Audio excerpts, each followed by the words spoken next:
Thanks everyone for joining us today. I'm going to have a very brief presentation, so if there's any technical questions, we're going to do a Q&A after, and feel free to join us and we can elaborate there. I am the CEO of Golden Predator. My husband and I are also the largest shareholders, along with Eric Sprott. And we felt that the best way to realize value for our shareholders was to push Brewery Creek as hard and as fast as we could into production. We were here several months ago, and it was recently after the government had confirmed the validity of our mining license, and we put all of our resources to pushing that project as fast as we can. Disclaimer, please do your own due diligence. Don't believe anything I say, but thank you for listening. The mandate of the company is to push Brewery Creek into production. We have a wonderful asset in Three Aces as well, and I think many of you have heard about that. But we had some news on Brewery Creek this week. We have updated our resource and increased our ounces by over 50%, depending on the category, up to over 80%. And this is because of the price of gold and the cutoff grade, because of the economics. So it's easy to see now that Brewery Creek in its combined inferred and indicated is over 1 million ounces and over 1 gram per ton. As a proven past producer, we take a lot of the risk off the table and a lot of infrastructure in place. The other thing that happened this week that was wonderful for Golden Predator is the Yukon government announced funding for upgrades to the Nahanni Range Road. The federal government and the Yukon government 2 years ago announced $300 million in funding. The Liard First Nation and Yukon government have come to terms on a phase 1, which is about $17 million for the start of the upgrade road to Three Aces. That is already a mining road, but they're looking at the bridge improvements, having previously had the Cantong mine up there. This is a map of the Brewery Creek project, and I'm going to spend most of my time, there's several slides, but I'm just going to talk about 2 things, really. When you look at the property, 186 square kilometers, 45 minutes from Dawson City, 25 minutes from the airport, people living in town, camp on site. The gray area, or the beige area, is the licensed area. And all of the resources that we just recently updated are all in what we call the reserve trend. So while our previous resource included the area down here, the upgrade is all focused in here, which is all in the licensed area.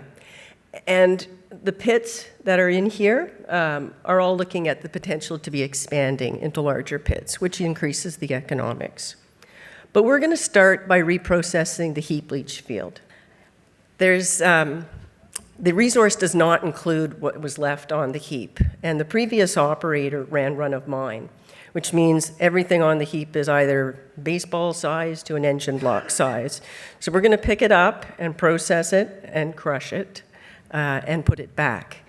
This is all right now subject to an economic study by Kappes Cassidy, which we expect to be completed March or April. And that will allow us to make a production decision. So this is all based on assuming that we would be proceeding. And I'll keep moving here. Backing up a little bit, $56 million market cap. Eric Sprott, I mentioned, is a shareholder as well.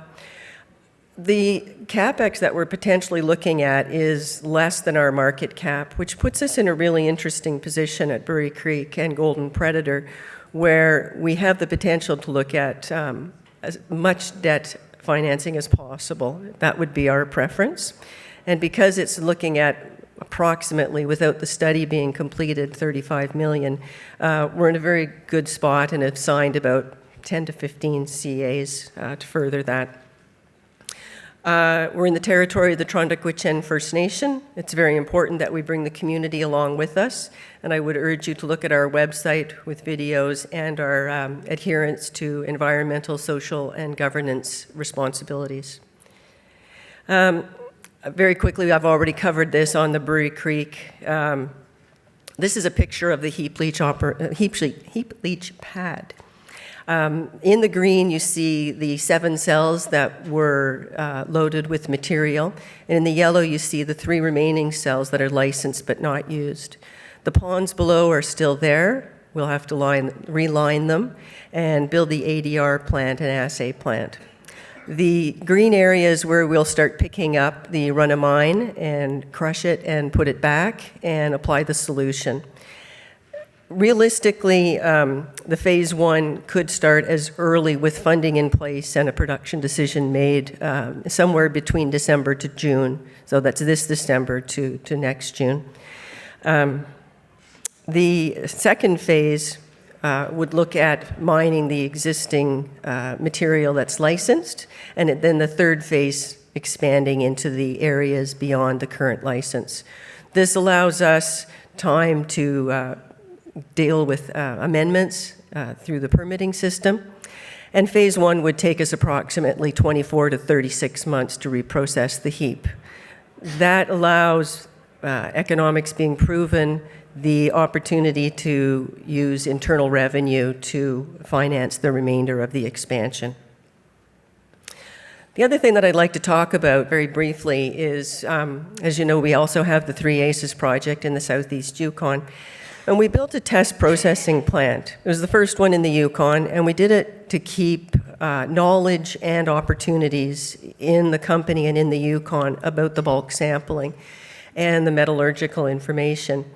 We ran a closed system, gravity only, and we were getting over 80% recovery. That didn't include the sulfide concentrate that we were producing in addition to the number 1 concentrate. Initially, we had sent it out to a smelter to be processed, and we thought we should try and do it ourselves.